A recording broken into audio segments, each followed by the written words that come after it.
Bago pa man maging sarong barangay sa baybayon, ang dalupaon sarong masukal na kagubatan. Ang mga kahoy digdi haralang asin may iibog na halos natatakloban ang liwanag kan saldang. Sa idalum ka ini, ang daga pirming malumlum, pero presko. Nagtatambo digdi ang mga pako, baging asin lumot. Anhamot kang basang daga nagahalo sa askad kan dagat na haranisa na. An madadangog sa nakang panahon, iyo anhuni kang mga gamgam, anhuyop kang duro sa dahon, asin anhampas kang alon sa baybayon. Sa simple pero mayaman na kalikasan na ini, nagpuon ang istorya kan dalupaon. Ang lugar naging importante dahil sa iyang mga kahoy. Digdi makukuha ang hamurawon asin red lawaan. Mga kahoy na bantog sa tibay asin sa kakayahang magtagal maski perming nababasa. Dahil digdi, naging angay ang dalupaon sa pagibo nin mga sasakayan sa dagat. Kan panahon kan mga Espanyol, napansin ninda ang potensyal kan lugar. Ang dalupaon naging sarong sentro ning pagibo nin galyon. Digdi ginibo asin kinumpuni ang mga barko na ginagamit sa kalakalan asin paglalayag sa iba-ibang parte kan kapuluan. Saro sa mga rason kung taano pinili ang lugar, iyon sa iyang katubigan. Ang dagat digdi hararom na minaabot sarong gatos na metro, kaya manangay para sa paghulma asin paglarga nin mga dakulang barko. Kumpara sa ibang parte kang pasakaw, mas paborable ang kondisyon digdi para sa pagibo.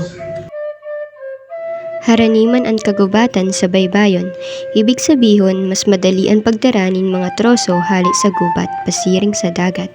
Ini nagpadali sa proseso kang pagibo nin barko. Pero ang kagubatan da isa na pinagkunan nin materyales, ini man ang naging pundasyon nin kabuhayan kang mga tawo. Ang hamuurawon ginagamit sa mga parte kang barko na pirming nasa tubig dahil daini basta narurupok.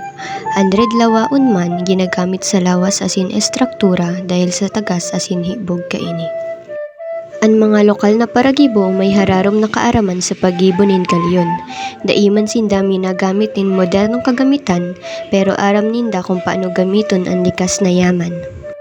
Halimbawa, ang dugta kang kahoy na pili ginagamit pang dukot tanganing day masudlan nin tubig ang barko. Ang bunot kanyo ginagamit tanganing mapatibay ang dugtungan.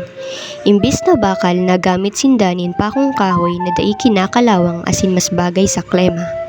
Ang mga paaging ini nagpapahiling na ang kaaraman ninda nakaugat sa eksperyensya asin aram sa kapalibutan o kalikasan.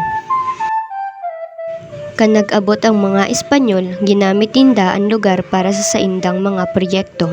Sigun sa mga istorya, digdi kinumpuni ang barkong Doña Victorina matapos ini maraot sa Honda Bay sa Palawan. May mga tala man na nagsasabi na ang galyon na Guadalupe mismo sa dalupaon ginibo. Ipinapahiling kaini na ang dalupaon aktibong kabahagi sa industriya kan pagibo nin mga barko kan panahon na ito. Pero ang pagibo nin barko daing madali. Ang mga lokal na tawo na persa sa pagtrabaho sa idalum kang kolonyal na sistema. Kinaipuhan nindang pagsabayon ang pag-uma asin ang magabat na trabaho sa pagibo nin barko. Ang kabayaran sa nasa inda limitado. Kadaklan pagkakaan arog kang bagas, tinapay asin sira.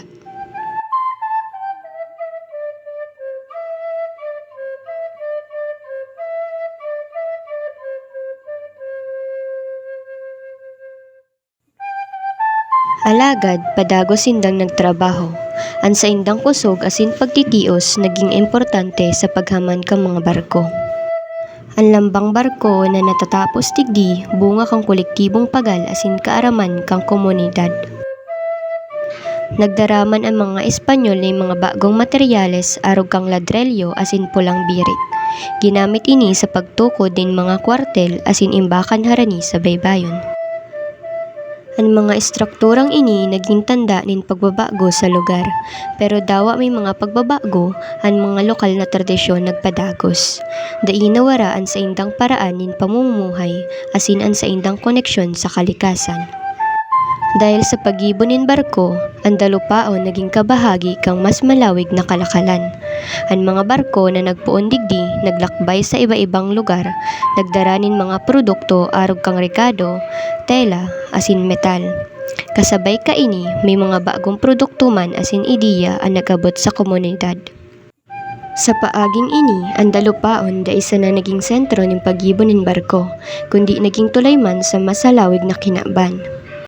Ngunyan, ang dalupaon sarong tahimik na barangay sa baybayon. Sa inot na hiling, bako ini arog ka mga bantog na lugar na pirming nasusurat sa libro nin kasaysayan. Pero sa tuninong na pag-ugma asin sa hampas kan alon sa baybay, nabubuhay pa ang mga bakas kan dating panahon. Ang mga kahoy na dati naging barko, ang mga kamot na naghulma kaini, asin ang mga istoryang ipinasa sa kada henerasyon, ini ang mga patunay na ang importansya da ipirming nasusukat sa kasikatan. Ang dalupaon nagtataon in sarong malinaw na paalala.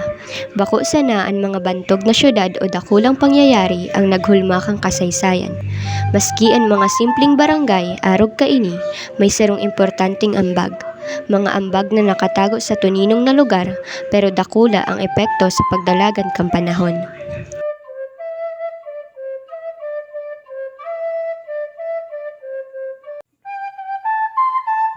Asin kung hihilingon tanin maray, may isip ta na ang tunay na inspirasyon bako sana nasa mga lugar na bantog, kundi nasa mga lugar na may pusong nagtrabaho, nagtios, asin nagpadagos.